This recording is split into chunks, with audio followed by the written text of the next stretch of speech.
Hello guys. तो आज हम डिस्कस करेंगे IBPS PO जब आप क्लियर करते हो तो what is going to be your salary. So ठीक है, तो मैं अपने बारे में थोड़ा सा बता देता हूँ। I am also a probationary officer. मैंने Central bank of India join किया था। सेंट्रल बैंक ऑफ इंडिया अगस्त में ज्वाइन किया था, तो मुझे ऑलमोस्ट 1 साल होने वाला है as a probationary officer in a public sector bank. और अपनी बात करूँ मैं तो सेंट्रल बैंक ऑफ इंडिया में जो है मैंने ज्वाइन किया था। Now let's talk about the salary. Salary के अलावा पहले मैं आपको बता देता हूँ, I have cleared many exams. For example IBPS PO is one of them which I have joined. IBPS PO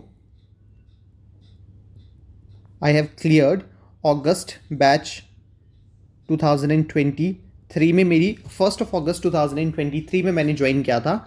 so this is IBPS PO। इसके अलावा FCI AG3 मैंने क्लियर किया था। इसके अलावा मैंने SBI PO क्लियर तो नहीं हुआ था, लेकिन मैंने इंटरव्यू दिया था। LIC HFL की अगर हम बात करें तो वो भी उसका मैंने इंटरव्यू दिया था। तो ये सारे एग्जाम्स जो वो मैंने क्लियर किए थे 2023 में। 2023 में LIC HFL was the first exam जिसका मैंने इंटरव्यू दिया था। उसके बाद IBPS PO, FCI AG3, SBI PO। तो ये सारे एग्जाम्स हैं। इसके अलावा अब अगर मैं बात करूँगा सैलरी स्लिप की, तो IBPS PO में what salary you will get. See after 12th bipartite settlement की हम बात करेंगे, व्हाट यू विल गेट। और अलाउंसेस की मैं अलग से वीडियो बनाऊंगा। A lot of people, a lot of students get fascinated that you'll get a lot of allowance, लेकिन as a PO you don't get many allowances as compared to that of after your probation। probation में आपको बहुत सारे allowance नहीं मिलते हैं, जैसे कि फर्नीचर allowance की बात करेंगे probation के बाद आपको वो मिलता है। पेट्रोल की बात करेंगे, पेट्रोल भी बहुत केसेस में आपको नहीं मिलता है। जैसे अगर मैं बात करूंगा सेंट्रल बैंक ऑफ इंडिया की, as of now I am not eligible for this petrol allowance. तो ये चीज़ें जो है वो रहेंगी। कुछ ऐसे अलाउंस आपके हैं जो आपको क्वार्टरली मिलते हैं, कुछ अलाउंस आपके ऐसे हैं जो आपको मंथली मिलते हैं। लेकिन अभी इस वीडियो में हम बात करेंगे सैलरी की, जो आपको इन हैंड सैलरी मिलता है। Allowance is a separate issue. Allowance आप अपनी सैलरी में इंक्लूड नहीं करोगे। आफ्टर 12 BPS के बाद आपकी जो सैलरी है, what you will get in hand, वो हम बात करेंगे। This is for IBPS PO। Okay, IBPS PO का मैं ये बता रहा हूँ। SBI की बात करेंगे, SBI में आपके इंक्रीमेंट के साथ आप ज्वाइन करते हो, तो वो अलग इशू है। यहाँ पे सिर्फ और सिर्फ हम IBPS PO की बात करेंगे, जो कि which is going to be almost same. जो सारे बैंक्स आपके पास पब्लिक सेक्टर बैंक्स है, Punjab national bank, all these banks, उनकी सैलरी जो वो ऑलमोस्ट सेम रहेगी। सबसे पहले हम बात करेंगे किस चीज़ की। अच्छा, अब मैं अपनी सैलरी स्लिप भी आपको लास्ट में दिखाऊंगा, और मैं आपको बता देता हूँ कि मैं शेयर कर रहा हूँ अप्रैल मंथ की सैलरी। अप्रैल मंथ की सैलरी क्यों? क्योंकि अप्रैल के बाद मैंने फेस्टिवल एडवांस लिया था, जिसमें मेरी डिडक्शंस जो है वो स्टार्ट हो गई थी। तो मैं आपको वो सैलरी दिखाना चाहता था, जो कि एक प्रॉपर एक रॉ सैलरी है, दैट यू विल गेट। आप कंफ्यूज ना हो कि ये डिडक्शन क्यों हो रही है, हमारी ये डिडक्शन होगी या नहीं होगी। इसके अलावा RFA और HRA का डिफरेंस भी मैं आपको बता दूंगा। RFA और HRA, मेरी सैलरी में अभी HRA था अप्रैल की मंथ में। उसके बाद आपका RFA और HRA किस तरह से कम ज़्यादा कट और ऐड होता है वो हम देखेंगे। तो सबसे पहले जो आपका रहता है दैट इज़ बेसिक पे। बेसिक पे की बात करेंगे। बेसिक पे आपका पहले 36,000 रुपये था, अब आपका 48,480 रुपये हो चुका है। दिस इज योर बेसिक पे। बेसिक पे जो है वो हर एक बैंक में सेम रहेगा except SBI PO। SBI PO में इंक्रीमेंट के साथ आपको जो है वो बेसिक मिलती है, जो कि ज़्यादा होगी IBPS PO से। लेकिन IBPS PO public sector banks की बात करेंगे एक्सेप्ट SBI, तो आपकी जो बेसिक है वो होगी 48,480 रुपी। इसके अलावा आपको जो है वो DA मिलेगा, डियरनेस अलाउंस जिसको हम बोलते हैं। DA आपका कम हो गया था आफ्टर बाईपार्टाइट सेटलमेंट के बाद, आपका जो है वो DA कम हो गया, तो 7,625.90 rupee. This is going to be your dearness allowance. इसके अलावा आपको मिलता है लर्निंग अलाउंस। लर्निंग अलाउंस की बात करेंगे, 7,855 रुपी जो है वो, सॉरी, लर्निंग अलाउंस की बात करेंगे तो लर्निंग अलाउंस आपका है 850, sorry 850 rupee. This is going to be your learning allowance. उसके बाद आपको लर्निंग अलाउंस पे जो है DA मिलता है।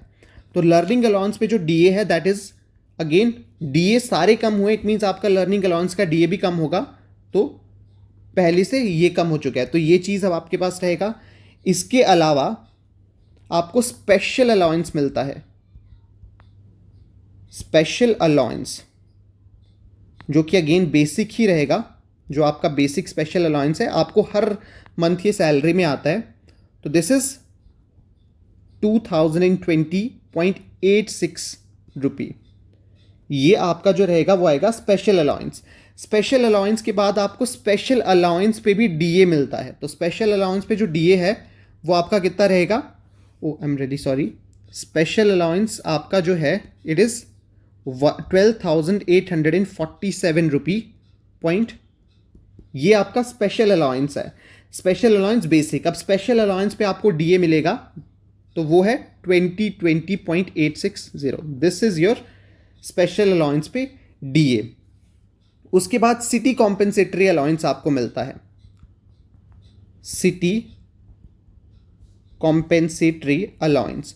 सिटी कॉम्पेंसेटरी अलाउंस की बात करेंगे, ये थोड़ा सा वेरिएबल है, बिकॉज अगर आप मेट्रो सिटी में हो तो आपका सिटी कॉम्पेंसेटरी अलाउंस ज़्यादा होगा, आप अगर रूरल एरिया में हो तो वहाँ पे आपका सिटी कॉम्पेंसेटरी अलाउंस जो है वो कम होगा। अभी जो है वो मेरी मेट्रो सिटी में है, तो मेट्रो सिटी में सिटी कॉम्पेंसेटरी अलाउंस जो अभी मुझे रिसेंटली मिल रहा है वो है 2300 रुपी। अब इसके ऊपर भी आपको, अच्छा this is the normal thing, ये आपके पास रहेगा, बेसिक पे आपका रहेगा, बेसिक पे के बाद आपका जो है वो लर्निंग अलाउंस पे डीए आएगा, स्पेशल अलाउंस आपको आएगा, स्पेशल अलाउंस पे आपको डीए मिलेगा, सिटी कॉम्पेंसेटरी अलाउंस आपको मिलेगा। इसके अलावा अभी रिसेंटली मैं एचआरए की बात कर लेता हूँ, लेट्स से कि कुछ आप में से किसी को होम पोस्टिंग मिलती है, तो आपको जो है वो आरएफए नहीं लोगे। आरएफए मीन्स आपको जो है वो बैंक से आप अपने रेंट का पैसा नहीं लोगे, तो आप एचआरए लोगे। तो एचआरए जो आपका रहता है 4, 5, 6, 7 एंड 8। एचआरए की बात करेंगे तो अभी मैं मेट्रो सिटी में हूं, तो मेरा एचआरए उस टाइम पे 48 था, 4848। मार्क माई वर्ड्स कि जब आप आरएफए लेते हो, आरएफए मतलब कि आपने कोई रेंट पे लिया है, रेंट पे आप आरएफए अप्लाई करते हो। फॉर एग्जांपल अगर आप बात करेंगे जैसे मेट्रो सिटी की बात करते हैं, दिल्ली जैसी जगहों पे अगर हम बात करेंगे तो दिल्ली जैसी जगहों पे आपको 20,000 रुपी जो है वो आपको आरएफए मिलता है। सिमिलरली अगर हम दिल्ली के आसपास गुड़गांव की बात करेंगे, गुड़गांव में 15,500 रुपी आपको जो है वो ये आरएफए मिलता है। इसके अलावा मान लो आप एरियाज जैसे अभी तक मैं जहाँ पे रह चुका हूँ लुधियाना की बात करेंगे, लुधियाना जैसी जगह पे, तो वहाँ पे आपको 11,500 रुपी जो है वो आपका आरएफए मिलता है। इसके अलावा ये वेरी भी करता है, मुंबई में अगर आप हो तो मुंबई में आई थिंक 23,000 रुपी आपको जो है वो आरएफए मिलता है। इस आरएफए पे भी आपको टीडीएस जो है वो देना पड़ता है, तो वो हम देखेंगे 20,000 से रुपये अगर आपका से ज़्यादा अगर आपका आरएफए है तो आपको उस पर टीडीएस देना पड़ता है, वो अलग कैलकुलेशन है। लेकिन मैं एग्जाम्पल आपको दे रहा हूँ, अगर आपने ये आरएफए ले लिए तो आपका जो एचआरए है, जो ये सैलरी वाला पार्ट एचआरए है, वो कट हो जाएगा। अभी सिर्फ आरएफए वाली, अभी मैं एचआरए वाली सैलरी की बात करता हूँ, उसके बाद मैंने आरएफए भी लिया था। If you want me to make that video also, तो मैं आरएफए वाली वीडियो भी बना दूंगा, और उसके बाद अगर मेरी रूरल पोस्टिंग आती है I can also share that salary also. तो ये एचआरए हमारे पास आ जाएगा। इसका अगर हम बात करेंगे, इसके बाद हमारी सैलरी में एक्चुअली जो कॉन्ट्रीब्यूटरी पेंशन होती है, ऑब्वियसली जब आप बैंक ज्वाइन करोगे तो आप एनपीएस का पार्ट रहोगे, उसमें आप अपनी पेंशन में जो है वो कॉन्ट्रीब्यूटरी पेंशन, अपनी पेंशन में जो कि एम्प्लॉय देखो एम्प्लॉय की अगर हम बात करेंगे, अच्छा इसका मैं सेपरेट से अलग से बताता हूं। देखो सैलरी स्लिप में एक्चुअली ये इस तरह से आता है कि कॉन्ट्रीब्यूटरी पेंशन ये अर्निंग्स में आएगा पेंशन, और यहां पे आता है एम्प्लॉयर का, जो एम्प्लॉयर आपकी पेंशन में जो है वो अपनी तरफ से कंट्रीब्यूशन दे रहा है, वो आपकी जो वो अर्निंग्स में आता है। तो इट विल बी 7,855 रुपी। ये आपका जो बैंक आपके लिए आपके एनपीएस में जो वो ऐड करेगा। आप भी 5,611 के आसपास आपकी कंट्रीब्यूशन भी रहती है इसमें। एम्प्लॉई की कंट्रीब्यूशन 5,661 रुपी जो है 5,611 रुपी, ये आपकी कंट्रीब्यूशन होती है, ये बैंक कंट्रीब्यूट करता है आपकी एनपीएस में। तो वो भी आपकी जो है वो इस अर्निंग में ऐड की जाती है। अब इस टोटल की अगर मैं बात करूंगा, टोटल टोटल आपका आएगा 86,960.67 रुपी।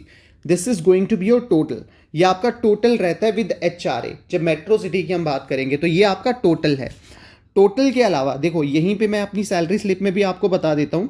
जैसे अभी आपने यहाँ पे बात किया, बेसिक आपकी यही रहेगी 48,480 रुपी, जो कि हर एक बैंक में सेम है। आपकी जो बेसिक पे है वो सेम है। उसके अलावा इस पे आपको DA मिलता है, वो 7,625.900 रुपी आपके पास रहेगा। उसके बाद आपका लर्निंग अलाउंस आता है 850, उस पर DA आएगा 133.710। उसके बाद आपका स्पेशल अलाउंस यहाँ पे आएगा, स्पेशल अलाउंस बेसिक आएगा 12,847.200 रुपी, और यहाँ पे स्पेशल अलाउंस DA आपके पास 2020.860 रुपी आएगा। सिटी कॉम्पेंसेटरी अलाउंस ये मैंने आपको बता दिया था, ये जो है वो चेंज होगा, और ये मेट्रो के हिसाब से मेरे पास अभी रिसेंटली आ रहा है, तो ये आपके पास रहेगा। और HRA की बात करेंगे, ये भी जो है वो वेरी करता है आप कौन से एरिया में हो। मेट्रो में ये मेट्रो में ज़्यादा होगा, और जब रूरल पोस्टिंग में या फिर अर्बन पोस्टिंग में ये कम रहता है, तो ये चीज़ रहेगी। अभी ये पूरी सैलरी मेट्रो की है। सबसे पहले मैं आपको बता देता हूँ, दिस इज़ मेट्रो। मेट्रो की ये पूरी सैलरी है, मेट्रो में मैं रह रहा हूँ, तो ये चीज़ रहेगी। उसके बाद मैंने आपको ये बता दिया था कि ये आपका कॉन्ट्रीब्यूटरी पेंशन एम्प्लॉयर जो आपके में ऐड करता है। और फाइनली आपकी ग्रॉस यहाँ पे आ जाएगी 86,960.67 रुपी। तो ये अर्निंग्स थी। अब हम इसी के साथ डिडक्शंस की बात करेंगे। These were earnings. अब हम डिडक्शंस की बात करते हैं। डिडक्शंस में सबसे पहले जो एम्प्लॉयर ने कंट्रीब्यूशन किया था, देखो आपकी सैलरी, आपकी जो बेसिक जनरली अगर हम बात करेंगे ग्रॉस सैलरी को बढ़ाने के लिए अभी सैलरी स्लिप में ऐड करना ये स्टार्ट किया था जब मैंने पहले ज्वाइन किया था। तो ये जो पार्ट है, दिस पार्ट कंट्रीब्यूटरी पेंशन, ये जो है वो अपने अर्निंग्स का पार्ट नहीं था, सैलरी स्लिप में ये शो नहीं होता था।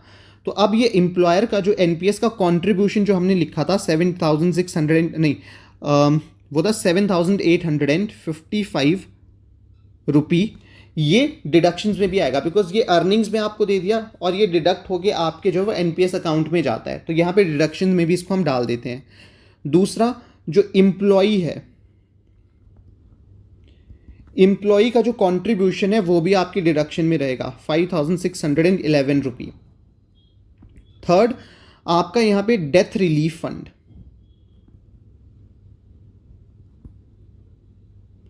डेथ रिलीफ फंड 160 रुपी आपका ये डिडक्शन होगा। और obviously the most important thing that is income tax. Income tax आपका 3,951 रुपी जो है वो ये आपका रहेगा। तो टोटल आपकी डिडक्शंस कितनी आएंगी? It is 17,577। तो ये सारी आपकी डिडक्शंस हो गई। अब अर्निंग्स में से डिडक्शंस को अगर आप माइनस करोगे तो आपका जो नेट पे आता है that is going to be 69,383.67 rupee. This is your net pay, ये आपकी नेट पे रहेगी। यही मैं सैलरी स्लिप में आपको दिखा दूंगा। दिस इज द कॉन्ट्रीब्यूटरी जो आपका पेंशन है, एम्प्लॉयर आपका कॉन्ट्रीब्यूट करता है। ये आपका डेथ रिलीफ फंड है, ये 5,611 रुपी जो आपका है वो है कॉन्ट्रीब्यूटरी पेंशन जो आप कॉन्ट्रीब्यूट करोगे। दिस इज योर कॉन्ट्रीब्यूशन, ठीक है। And this is banks contribution.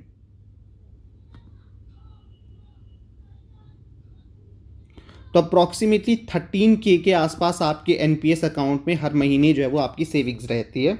और दिस इज इनकम टैक्स। तो ये आपकी टोटल जो है वो रहेगी डिडक्शन, और ये आपका आ जाएगा नेट। और टैक्स रजीम आप यहाँ पे देख रहे हो, न्यू टैक्स रजीम।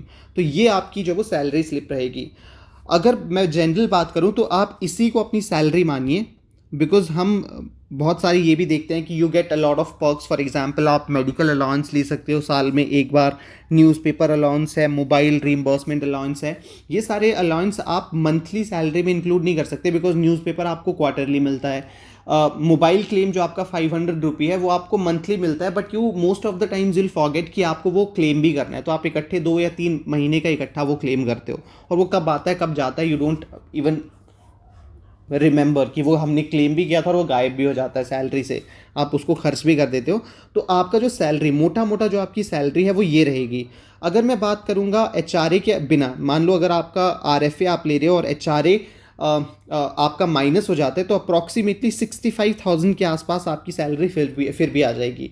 अगर हम मेट्रो की बात करेंगे, अगर आप रूरल की बात करते हो, रूरल या अर्बन या किसी की भी, तो 60,000 के आसपास आपकी 62,000 रुपये के आसपास आपकी सैलरी डेफिनेटली आएगी, because with H R A actually 62,000 रुपये के आसपास आपकी आ जाएगी, बिकॉज आपका एच आर ए थोड़ा कम हो जाएगा यहाँ पे, सॉरी एच आर ए ले नहीं रहे हो, आपका सिटी कॉम्पनसेटरी थोड़ा यहाँ पे कम हो जाएगा। तो ये सब चीज़ें जो है वो रहेंगी, these all things that will get in side your salary slip. तो ये चीज़ें हमारे पास रहेंगी। This is the salary slip month of April, यहाँ पे देख सकते हो। अगेन मैंने आपको बता दिया बिकॉज मैंने फेस्टिवल एडवांस नहीं लिया था, आप यहाँ पे देख सकते हो। तो इसीलिए मेरी सैलरी ये में कोई डिडक्शंस नहीं है एक्स्ट्रा, इसीलिए मैंने इस मंथ की सैलरी ली थी। उसके बाद मैंने फेस्टिवल एडवांस लिया था जिसमें डिडक्शंस भी थी। तो ये वो सैलरी है जो आपको रॉ मिलेगी if you don't have any deductions, extra deductions in your salary, ठीक है। तो ये सब चीज़ें रहेगी। This is your salary slip. Okay, and अगर आप चाहते हो कि मैं रूरल की सैलरी स्लिप भी दिखाऊं, रूरल की वीडियो भी बनाऊं, साथ में आपको मैं ये भी बताऊं कि ओके, तो हाँ, आप कमेंट कर सकते हो whatever you want to see, I'll make videos according to your wishes, whatever you want me to make I'll make the videos, okay। आपको प्रेपरेशन की कुछ वीडियो चाहिए, आपको कुछ गाइडेंस की वीडियो चाहिए, I'll definitely make that videos also, लेकिन you have to comment first, okay। Thank you so much।